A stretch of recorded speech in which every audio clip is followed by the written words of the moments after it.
সৌম্য সরকারকে কেন জাতীয় দলে ডাকা হলো না? লিটন কুমার দাস যখন ইনজুরিতে পড়লেন তখন সৌম্য সরকারকে দলে ডাকা হয়েছিল এবং তাকে দলে নেওয়া হয়েছিল।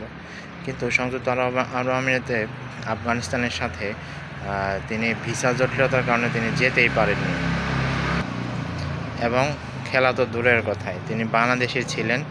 ভিসা হতে হতে তার বাংলাদেশেই কেটে গেছে এবং বাংলাদেশে খেলাও তখন সংযুক্ত আরব আমিরাতে শেষ হয়ে গেছে।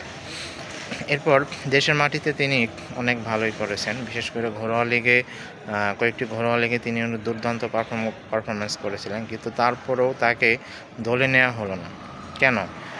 কেন কী কারণে নেওয়া হলো না? আর সৌম্য সরকারকে আমার মনে হয় এই আয়ারল্যান্ডের সাথে 3 ম্যাচ সিরিজের টি-20 দলে নিলে অনেক ভালো হতো, যেটা তার ব্যাটিং এবং তার মিডিয়াম পেস বোলিং যেটা দলের জন্য অনেক কার্যকরী ভূমিকা রাখতে পারত।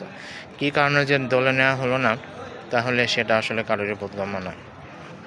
এদিকে দেখেন, জাকেরকে এবারও দলে নেওয়া হয়েছে, কারণ জাকের কয়েকটি সিরিজে তিনি খুব খারাপ পারফরমেন্স করার পরেও জাকের আলী দলে টিকে যায়।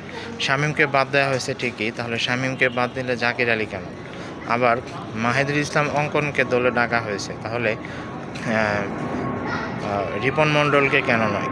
কারণ রিপন মণ্ডল দেখেন এই ইমার্জিং এশিয়া কাপে দুর্দান্ত পারফরমেন্স করেছে। তার বোলিং নৈপুণ্য, তিনি যেভাবে অ্যাট্রাকটিভভাবে বল করেছে সেটা বিপক্ষে দলের প্রতি অনেক আগ্রাসন ছিল, অনেক আক্রমণাত্মক ছিল, যেটা দলের উপর প্রভাব পড়েছিল এবং দলের জয়ে দলের খেলায় তিনি অনেক গুরুত্বপূর্ণ ভূমিকা পালন করতেছিলেন। তাহলে রিপন মণ্ডলকে কেন সুযোগ দেওয়া হলো না? মাহিদুল ইসলাম অঙ্কনকে সুযোগ দেওয়া হলো, কিন্তু রিপন মণ্ডলকে দেওয়া হলো না। আসলে নির্বাচকেরা যে কোন হিসাবে দলে প্লেয়ারদের নির্বাচন করে সেটা আসলে কারোরই বোধগম্য নয়।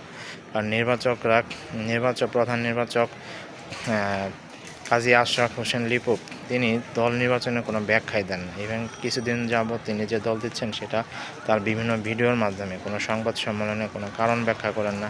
কেন তিনি দল নিচ্ছেন, কেন তাকে নিচ্ছেন, কেন ওকে নিচ্ছেন, কোন প্লেয়ারকে বাদ দেওয়া হচ্ছে, কেন তাকে দলে নেওয়া হয়েছে, এগুলো কোনো ব্যাখ্যাই দিচ্ছেন না।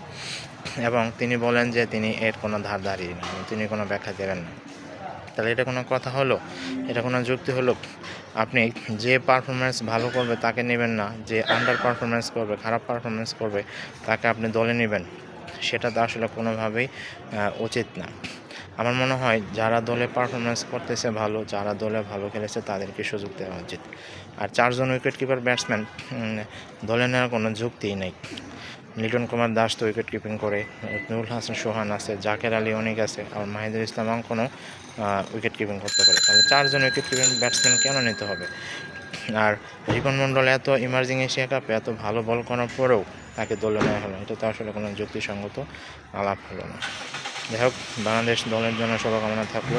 আশা করি আয়ারল্যান্ডের সাথে 3 ম্যাচ সিরিজের টি-20 সিরিজে বাংলাদেশ অনেক ভালো করবে এবং সিরিজটি অনেক ভালোভাবেই জিতে যাবে।